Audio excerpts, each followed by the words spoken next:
Hello Wildcats and welcome to the Wildcat News. We've got a lot to do today, so let's head over to weather. Today we'll have a high of 61 degrees and will be sunny. Wednesday and Thursday will be a bit chillier with lows in the mid to high 30s, but with highs in the lower 60s. Friday will be cloudy with a high of 61 degrees. Saturday will also be cloudy with a high of 64 degrees. Sunday will be a bit more chilly with a high of 53 degrees and a low of 30 degrees. Thank you, Ollie, for the weather. You're welcome, Lance. And now let's head over to the sports segment with Nevaeh. For this week's sports, on the 14th, our girls JV and varsity basketball team will be home going against Seeger.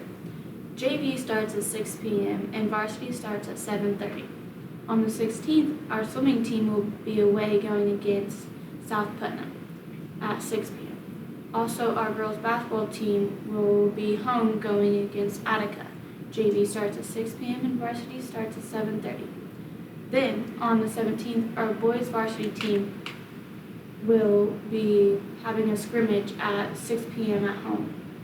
Lastly, on the 18th at 9 a.m., our wrestling team, JV and varsity, will be away going against Park Heritage.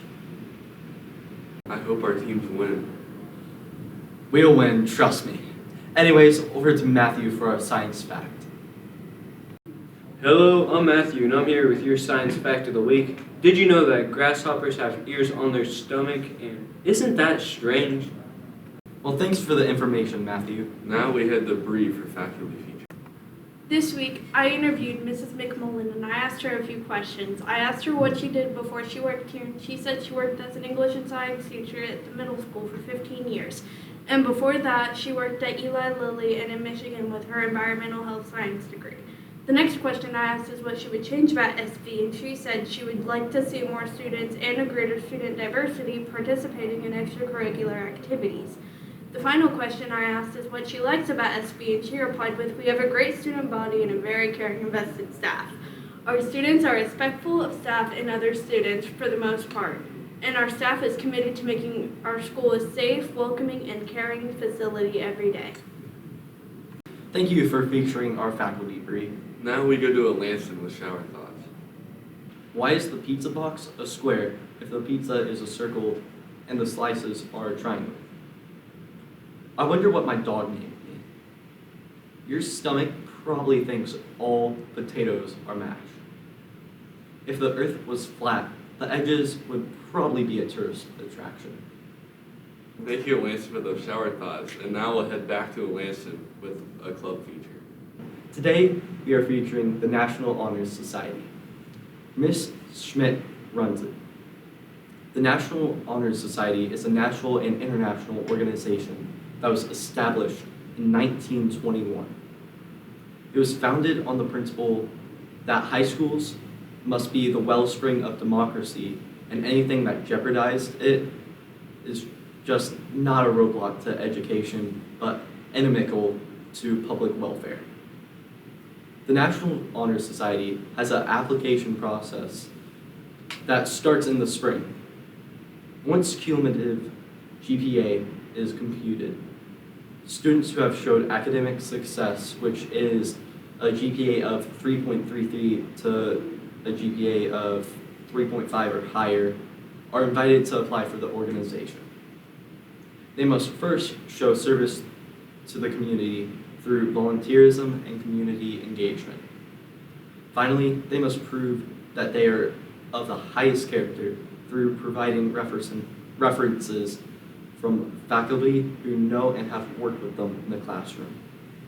Only sophomores going into junior year and juniors going into their senior year are eligible for the invitation to apply. Everyone who makes GPA is encouraged to apply. We have every type of student that they uphold the 4 pillars: scholarship, service, leadership, and character in their lives. We have a wide variety of students from academics and athletics and music and art and theater. Our current leadership team are Maya Taylor, President; Aaron Kersey, Vice President; Mary Cohey, Treasurer; Addie Smith and Kristlyn Gilbert, secretaries, Jillian Drake, historian, and our junior representatives are Dylan, Gracie, and Sophie. Thanks for the club feature, Lansing. We'll now head to Sean for animal facts. Hello, I'm Sean, and I'm here with your animal fact this week. Did you know that when otters fall asleep, they will hold each other's hands so they don't float away from each other? And did you know there's an insect called the Donald Trump caterpillar due to their hair looking like Donald Trump's? Thank you for the animal facts, Sean. I feel like my mind is open to new information again. Anyways, we had the M for this week's teacher tip. 3, 2, 1. For this week's teacher tip is from Mrs. Davenport, and she said, she forgets what others have said. This is one of her biggest pieces of advice for students of all age. Write things down. You can jot things down, take formal notes, or write things into a calendar. It doesn't matter where you write them down. Just do it. Students who use handwriting notes are using a part of their brain to make connections and make things easier to remember at a later time. Digital tools do not have the same impact on your brain and therefore are not as effective.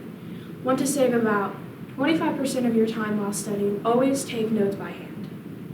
Thanks for the tips, Em. Those should be helpful. Now we're going over to Caden for our history fact. Thank you, Lansing. So, did you know on this day in history, in 1969, Apollo 12 blasted off for the moon? This was super important because this was the second successful human landing on the moon. Basically, at the time, this was like catching lightning in a bottle twice. Thanks to the second mission, we can go to the moon more safer than ever. Now, I'll let Lansing take it back over again. Ollie, you look down. What are you talking about? I'm fine. Well, the good news should cheer you up. Now on to Kyler. A man found his father's beloved old yellow car from the 1930s. It was going up for an auction, and with his son's help, bought and restored it over the course of the pandemic, reuniting their family with a rare and treasured heirloom. Every family has its stories, and the ones heard around the dinner table 100 times, and for the Sterns of England, it was about Granddad's bright yellow Talbot Durac motor car. See how wholesome that is, Ollie? I didn't need cheering up in the first place, but yes, it is wholesome. I'm Ollie Hendricks. And I'm Lansing Hamilton. This is your Wildcat News team signing off.